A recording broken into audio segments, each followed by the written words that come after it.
12 मार्च हिंदी का पूरा पेपर मिल चुका है। नमस्कार प्यारे बच्चों, स्वागत आप सभी का आपके अपने YouTube चैनल में। अगर आप राजस्थान बोर्ड कक्षा 10 के स्टूडेंट हैं और 12 मार्च हिंदी पेपर की आप तैयारी कर रहे हैं तो ये वीडियो आप सभी बच्चों के लिए स्पेशल है। तो वीडियो को आपको कंप्लीट देखना है और इस वीडियो के अंदर मैं आपको राजस्थान बोर्ड कक्षा 10 हिंदी का एक ऐसा पेपर देने वाला हूं जो आपके 12 मार्च को आने वाला है। अगर आपने एग्जाम से पहले इस पूरे पेपर को आपने अच्छे से तैयार कर लिया तो 12 मार्च हिंदी के पेपर में आप पूरे 80 मार्क्स हैं वो फोड़ सकते हैं, पूरे 80 मार्क्स हैं वो आप ला सकते हैं। तो वीडियो को आपको कंप्लीट देखना है। इस वीडियो के अंदर हिंदी का पूरा पेपर इस वीडियो के अंदर मैं आपको बताने वाला हूं जो आपके 12 मार्च को आने वाला है। तो सबसे पहले आप देख सकते हैं, सबसे पहले पेपर के अंदर आपको यहाँ पर जो बॉक्स दिया गया है, इस बॉक्स में जो नामांक है, रोल नंबर है वो आपको फिल करने हैं। और यहाँ पर आप देख सकते हैं पेपर में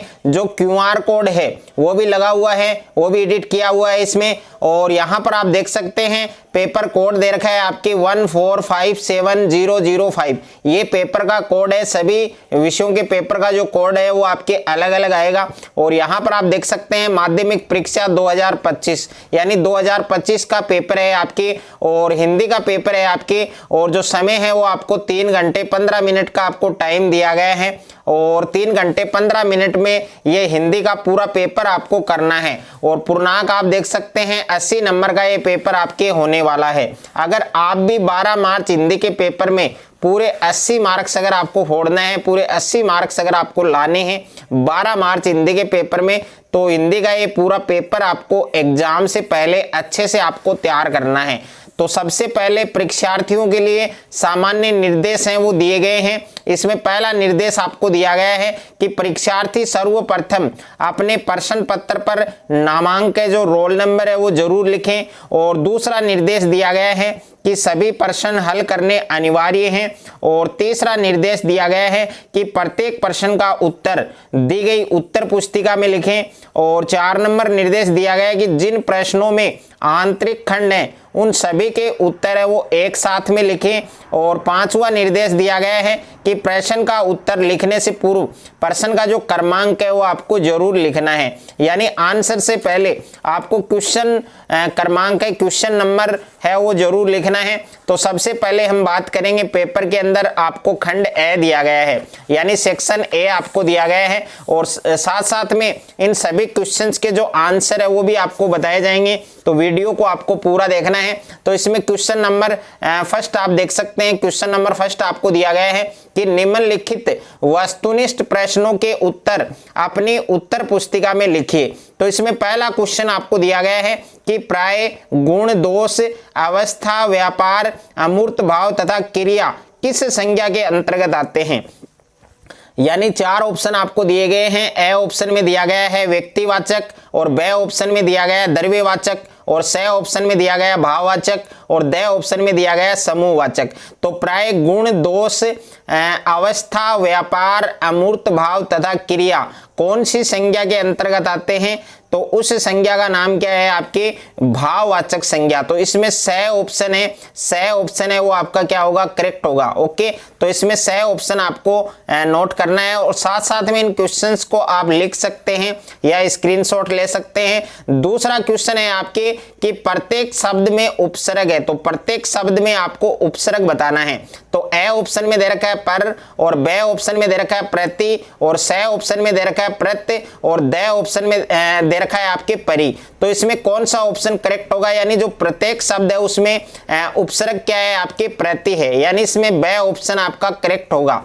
उसके बाद में नेक्स्ट है आपके क्वेश्चन नंबर 3 आपको दिया गया है कि सजन शब्द में संधि है। तो सजन आपको एक शब्द दिया गया है सजन, और इस सजन शब्द में आपको संधि बतानी है कि कौन सी संधि होगी, संधि का प्रकार क्या होगा।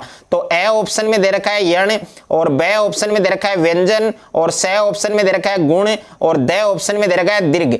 तो सजन शब्द है, इसमें कौन सी संधि होगी आपकी व्यंजन संधि होगी, यानी इसमें बे ऑप्शन आपका करेक्ट आंसर होगा। उसके बाद में क्वेश्चन नंबर 4 आपको दिया गया है। क्वेश्चन नंबर 4 आप देख सकते हैं कि गजानन शब्द में समास है। आपको एक शब्द दिया गया, एक वर्ड आपको दिया गया है गजानन, और इस गजानन शब्द में आपको समास बताना है, यानी समास का प्रकार कौन सा है। तो ए ऑप्शन में दिया गया है द्वंद्व समास, और बे ऑप्शन में दिया गया है द्विगु समास, और से ऑप्शन में दिया गया है क्रमधारय समास, और दे ऑप्शन में दिया गया है बहुव्रीहि समास। तो 4 ऑप्शन आपको दिए गए हैं, कौन सा ऑप्शन करेक्ट होगा। तो गजानन शब्द है, इसमें कौन सा समास होगा, आपके बहुव्रीहि समास होगा, यानी दे ऑप्शन इस क्वेश्चन का करेक्ट आंसर होगा। उसके बाद में क्वेश्चन नंबर 5 आपको दिया गया है कि नेताजी की मूर्ति पर चश्मा लगाने का कार्य वो कौन करता है। तो नेताजी की मूर्ति है, उस पर चश्मा लगाने का जो काम है, जो कार्य है, वो कौन करता है। तो ए ऑप्शन में दे रखा है हालदार साहब, और बे ऑप्शन में दे रखा है पान वाला, और से ऑप्शन में दे रखा है अध्यापक, और दे ऑप्शन में है कैप्टन। तो नेताजी की मूर्ति पर चश्मा लगाने का जो कार्य है वो कौन करता है, कैप्टन करता है। तो इसमें दे ऑप्शन एकदम करेक्ट आंसर होगा आपका। और क्वेश्चन नंबर 6 आपको दे रखा है कि गेहूं और गुलाब नामक निबंध संग्रह के लेखक हैं। तो गेहूं और गुलाब नामक जो निबंध है उस संग्रह के जो लेखक हैं वो कौन है। तो ए ऑप्शन में दे रखा है रामवृक्ष बेनीपुरी, और उसके बाद में बे ऑप्शन में दे रखा है यशपाल, और से ऑप्शन में दे रखा है स्वयं प्रकाश, और दे ऑप्शन में दे रखा है यतीन्द्र मिश्र। तो गेहूं और गुलाब नामक जो निबंध है उसके लेखक कौन है, रामवृक्ष बेनीपुरी हैं। तो इस क्वेश्चन का करेक्ट आंसर क्या होगा, आपके ऑप्शन नंबर ए होगा। ओके, उसके बाद में देखिए क्वेश्चन नंबर 7 आपको दिया गया है। क्वेश्चन नंबर 7 आप देख सकते हैं कि लेखिका मन्नू भंडारी का जन्म हुआ था। तो लेखिका मन्नू भंडारी है, उनका जन्म कहाँ हुआ था। ए ऑप्शन में दे रखा है इंदौर में, और बे ऑप्शन में दे रखा है जबलपुर में, और से ऑप्शन दे रखा है भानपुरा गांव में, और दे ऑप्शन दे रखा है भोपाल में। तो लेखिका मन्नू भंडारी है, उनका जन्म कहाँ हुआ था, भानपुरा गांव में हुआ था। तो इस क्वेश्चन का करेक्ट आंसर क्या होगा, आपके ऑप्शन नंबर से होगा। उसके बाद में 8वां प्रश्न दे रखा है आपका, 8वां क्वेश्चन दे रखा है आपको कि देश का सर्वोच्च सम्मान है। तो देश का सर्वोच्च सम्मान कौन सा है। ए ऑप्शन में दे रखा है पद्म भूषण, बे ऑप्शन में है अशोक चक्र, और से ऑप्शन में है भारत रत्न, और दे ऑप्शन में दे रखा है इनमें से कोई नहीं। तो देश का सर्वोच्च सम्मान कौन सा है, भारत रत्न है। तो इस क्वेश्चन का करेक्ट आंसर आपके ऑप्शन नंबर से होगा। उसके बाद में नेक्स्ट है आपके क्वेश्चन नंबर 9 आपको दे रखा है। क्वेश्चन नंबर 9 के अंदर श्री कृष्ण ने किसके द्वारा गोपियों को योग संदेश भेजा। तो श्री कृष्ण जी हैं, उन्होंने किसके द्वारा गोपियों को योग संदेश भेजा। तो ए ऑप्शन में विदुर के, बे ऑप्शन है बलराम के, और से ऑप्शन है उद्धव के, और दे ऑप्शन है गुप्तचर के। तो श्री कृष्ण जी है, उन्होंने किसके द्वारा गोपियों को योग संदेश भेजा, उद्धव के द्वारा। ओके, तो इस क्वेश्चन का करेक्ट आंसर क्या होगा, आपके ऑप्शन नंबर से होगा। उसके बाद में क्वेश्चन नंबर 10 दे रखा है आपको कि सूरज की किरणों का रूपांतर है। तो सूरज की जो किरणें हैं उनका रूपांतर है। तो ए ऑप्शन में दे रखा है फसल, बे ऑप्शन में दे रखा है मिट्टी, और से ऑप्शन में दे रखा है यहाँ पर हवा, और दे ऑप्शन में दे रखा है पानी। तो सूरज की जो किरणें हैं उनका रूपांतर कौन है, फसल है। तो ए ऑप्शन इसमें क्या होगा, आपके करेक्ट होगा। उसके बाद में नेक्स्ट है क्वेश्चन नंबर 11 आपको दे रखा है कि लक्ष्मण ने अपने कुल का क्या नाम बताया। तो लक्ष्मण ने अपने कुल का क्या नाम बताया। ए ऑप्शन में दे रखा है चंद्रवंश, और बे ऑप्शन में दे रखा है राजवंश, और से ऑप्शन में दे रखा है हरिवंश, और दे ऑप्शन में दे रखा है रघुवंश। तो लक्ष्मण ने अपने कुल का क्या नाम बताया था, यहाँ पर दे ऑप्शन आपका करेक्ट आंसर होगा, रघुवंश। उसके बाद में क्वेश्चन नंबर 12 आपको दे रखा है। क्वेश्चन नंबर 12 आप देख सकते हैं कि प्रस्तुत आत्मकथ्य रचना के लेखक हैं। तो प्रस्तुत आत्मकथ्य जो रचना है उसके लेखक कौन है। ए ऑप्शन में दे रखा है जयशंकर प्रसाद, और बे ऑप्शन में दे रखा है तुलसीदास, और से ऑप्शन में दे रखा है सूरदास, और दे ऑप्शन में दे रखा है देव। तो प्रस्तुत आत्मकथ्य रचना है उसके लेखक कौन है, जयशंकर प्रसाद हैं। तो ए ऑप्शन आपका करेक्ट होगा। उसके बाद में क्वेश्चन नंबर 13 आपको दे रखा है कि अमोला किसे कहते हैं। तो अमोला किसे कहते हैं। ए ऑप्शन में दिया गया है आम का उगता हुआ पौधा, और बे ऑप्शन में दे रखा है आंवला, और से ऑप्शन में दे रखा है अनान का पेड़, और दे ऑप्शन में दे रखा है एक प्रकार की सब्जी। तो अमोला किसे कहते हैं, आम का उगता हुआ जो पौधा होता है, जो वृक्ष है, उसको हम अमोला कहते हैं। तो ए ऑप्शन आपका करेक्ट होगा। उसके बाद में क्वेश्चन नंबर 14 आपको दे रखा है कि साना साना हाथ जोड़ी पाठ में किस शहर के सौंदर्य का वर्णन है। तो 4 विकल्प आपको दिए गए हैं। ए ऑप्शन में दे रखा है अगरतला, बी ऑप्शन में गुवाहाटी और सी ऑप्शन में है महाबलेश्वर और डी ऑप्शन में है गंगटोक। तो साना साना हाथ जोड़ी पाठ में कौन से शहर का के सौंदर्य का वर्णन है? गंगटोक। ओके, तो इसमें डी ऑप्शन आपका करेक्ट होगा। उसके बाद में क्वेश्चन नंबर 15 आपको दे रखा है कि अयज्ञ हैं वो किस विषय के विद्यार्थी रहे। तो ए ऑप्शन में है कला और बी ऑप्शन में है साहित्य और सी ऑप्शन में विज्ञान दे रखा है और डी ऑप्शन में दे रखा है हिंदी। तो इसमें सी ऑप्शन आपका करेक्ट होगा। उसके बाद में देखिए दूसरा क्वेश्चन दिया गया है आपको कि रिक्त स्थानों की पूर्ति कीजिए। तो इसमें आपको रिक्त स्थानों की पूर्ति करनी है। तो इसमें पहला प्रश्न दे रखा है आपके कि ऐसे सर्वनाम जिसका प्रयोग वक्ता या लेखक स्वयं अपने लिए करते हैं तो वे सर्वनाम कहलाते हैं। तो ऐसे सर्वनाम को हम क्या कहते हैं? निजवाचक सर्वनाम कहते हैं। तो इस रिक्त स्थान में आपको क्या लिखना है? निजवाचक लिखना है। ओके, और दूसरा क्वेश्चन दे रखा है आपके रिक्त स्थान में कि क्रिया के मूल रूप को कहते हैं। तो क्रिया के मूल रूप को क्या कहा जाता है? धातु कहा जाता है। क्रिया के मूल रूप को क्या कहा जाता है? धातु। तो इस रिक्त स्थान में आपको धातु लिखना है। और तीसरा प्रश्न दे रखा है आपको कि क्रिया विशेषण के भेद होते हैं। तो क्रिया विशेषण के कितने भेद होते हैं? 4 भेद होते हैं। तो इसमें आपको 4 लिखना है। और क्वेश्चन नंबर 4 है आपके कि हिंदी भाषा में मुख्यतः कितने प्रकार के उपसर्ग प्रचलित हैं। तो हिंदी भाषा में मुख्यतः कितने प्रकार के उपसर्ग हैं? 3 प्रकार के। तो इसमें आपको 3 लिखना है। उसके बाद में देखिए क्वेश्चन नंबर 3 दिया गया है आपको कि निम्नलिखित अपठित गद्यांश को पढ़कर पूछे गए प्रश्नों के उत्तर अपनी उत्तर पुस्तिका में लिखिए। तो सबसे पहला काम आपको क्या करना है? इस गद्यांश को आपको ध्यानपूर्वक पढ़ना है कि भारत की उत्तरोत्तर बढ़ती हुई जनसंख्या राष्ट्र की भयानक समस्या है और देश की समृद्धि के लिए सरकार द्वारा किए गए श्रेष्ठ कार्यों में गतिरोध उत्पन्न होने का एक प्रमुख कारण है जनसंख्या का निरंतर बढ़ना। और अतः राष्ट्रीय सरकार ने इसके समाधान के लिए परिवार नियोजन का आह्वान किया है। और परिवार नियोजन का महत्व आर्थिक तथा मानवीय दोनों दृष्टि से है। आर्थिक दृष्टि से है यह है कि अधिक जनसंख्या बोझ बन जाती है। तो अब जितने भी क्वेश्चन दिए गए हैं सारे क्वेश्चंस के आंसर आप आराम से दे सकते हैं। तो पहला क्वेश्चन है आपके कि उपयुक्त गद्यांश का उचित शीर्षक लिखिए। तो इसका उचित शीर्षक क्या होगा ये आप सभी बच्चों को कमेंट बॉक्स में बताना है। दूसरा क्वेश्चन दे रखा है कि भारत की भयानक समस्या क्या है। तो भारत की भयानक समस्या क्या है? भारत की उत्तरोत्तर बढ़ती हुई जनसंख्या। और तीसरा प्रश्न दे रखा है कि सरकार ने जनसंख्या वृद्धि के समाधान के लिए क्या किया है। तो इसका आंसर भी आपको इसमें दिया गया है। और यहां पर दे रखा है कि राष्ट्रीय सरकार ने इसके समाधान के लिए परिवार नियोजन का आह्वान किया है, ये इसका आंसर होगा। और 4 नंबर क्वेश्चन है कि देश की समृद्धि कब रुक जाती है। तो देश की समृद्धि है वो कब रुक जाती है? जब ज्यादा जनसंख्या बढ़ती है। और उसके बाद में 5वां प्रश्न है परिवार नियोजन का अर्थ आपको लिखना है। और 6ठा प्रश्न है कि आर्थिक दृष्टि से परिवार नियोजन है उसका महत्व लिखिए। तो परिवार नियोजन का महत्व क्या है?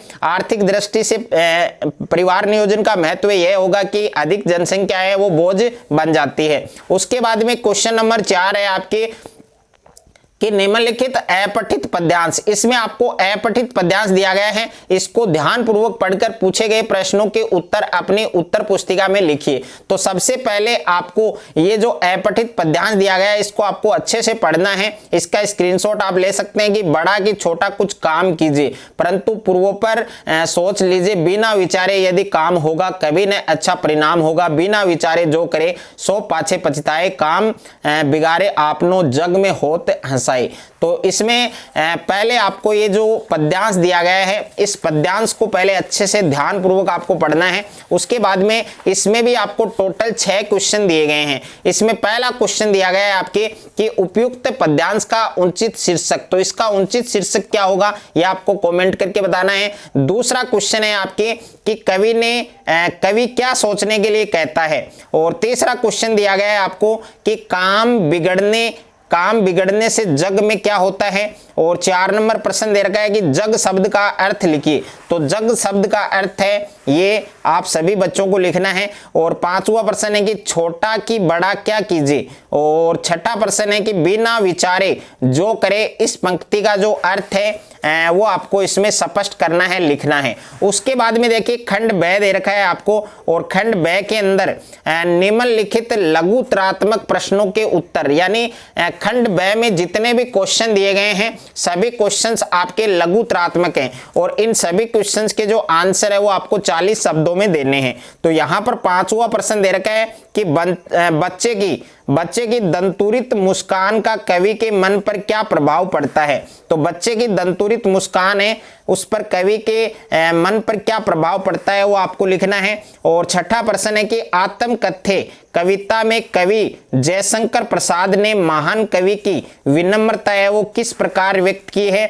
और अगर किसी भी क्वेश्चंस के आंसर में आपको कोई डाउट है, कोई प्रॉब्लम है, तो वो आप कमेंट करके पूछ सकते हैं। उसके बाद में क्वेश्चन नंबर 7 दे रखा है कि भगत के जीवन की घटना, यानी भगत जी हैं उनके जीवन की घटना के आधार पर आपको मोह तथा प्रेम के अंतर को आपको स्पष्ट करना है, समझाना है। और 8वां प्रश्न दे रखा है आपके कि लखनवी अंदाज पाठ के आधार पर नवाब साहब के व्यक्तित्व का परिचय आपको देना है। और क्वेश्चन नंबर 9 दे रखा है कि माता का आंचल नामक पाठ में बच्चे मिलकर क्या क्या तमाशे करने लग जाते थे। और 10वां प्रश्न दे रखा है कि अय्यगे ने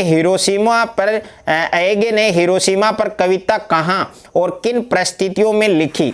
तो वो परिस्थितियां आपको इसमें लिखनी है। और क्वेश्चन नंबर 11 दे रखा है कि रंग जमना इस मुहावरे का अर्थ लिखना है और वाक्य में प्रयोग करना है। तो रंग जमना इस मुहावरे का अर्थ क्या होगा ये आपको कमेंट बॉक्स में बताना है। उसके बाद में खंड स दे रखा है आपको, और खंड स में आपके प्रश्न संख्या 12 है कि निम्नलिखित पठित गद्यांश को पढ़कर पूछे गए प्रश्नों के उत्तर लिखिए। तो ये भी आपको गद्यांश दिया गया है, बट ये वाला गद्यांश आपकी बुक का है, यानी ये पठित है, आपका पढ़ा हुआ गद्यांश है कि काशी संस्कृति की पाठशाला है, शास्त्रों में आनंद कानन के नाम से क्या है प्रतिष्ठित है। और काशी में कलाधार अनुमान व नृत्य विश्वनाथ हैं, काशी में बिस्मिल्लाह खां हैं, और काशी में हजारों सालों का इतिहास है जिसमें पंडित कंठे महाराज हैं, विद्याधरी हैं, बड़े रामदास जी हैं और मौजूदीन खां हैं, और इन रसिकों से उपकृत होने वाला अपार जन समूह। और यह एक अलग काशी है जिसकी अलग तहजीब है, अपनी बोली और अपने विशिष्ट लोग और इनके अपने उत्सव, अपना गम, अपना सेहरा बनना और अपना नोहा। तो प्यारे बच्चों पहले इस पूरे गद्यांश को आपको कंप्लीट अच्छे से ध्यानपूर्वक पढ़ना है। उसके बाद में इसमें पहला प्रश्न दिया गया है कि काशी को संस्कृति की पाठशाला है क्यों कहा जाता है, क्या रीजन है, तो वो रीजन आपको बताना है। उसके बाद में दूसरा प्रश्न आपको दिया गया है कि काशी की कौन कौन सी विभूतियां हैं वो इसके इतिहास का गौरव बढ़ाती हैं। और तीसरा प्रश्न दे रखा है कि यह एक अलग काशी है, यह एक अलग काशी है, इस कथन का क्या आशय है, इस कथन का क्या अभिप्राय है वो आपको स्पष्ट करना है। और प्रश्न संख्या 4 दे रखा है कि काशी में किनको अलग करके देखना संभव नहीं है, वो आपको लिखना है। और उसके बाद में अथवा में भी आपको एक गद्यांश दिया गया है। अगर आपको ये वाला गद्यांश नहीं आ रहा है तो इस गद्यांश में भी आपको उतने ही क्वेश्चन दिए गए हैं, टोटल 4 क्वेश्चन इसमें दिए गए हैं। तो ये वाला गद्यांश भी आप कर सकते हैं, बट दोनों में से एक आपको करना है। तो इसमें पहला प्रश्न क्या दिया गया कि लेखक नवाब साहब को किस प्रकार देख रहा था और क्यों।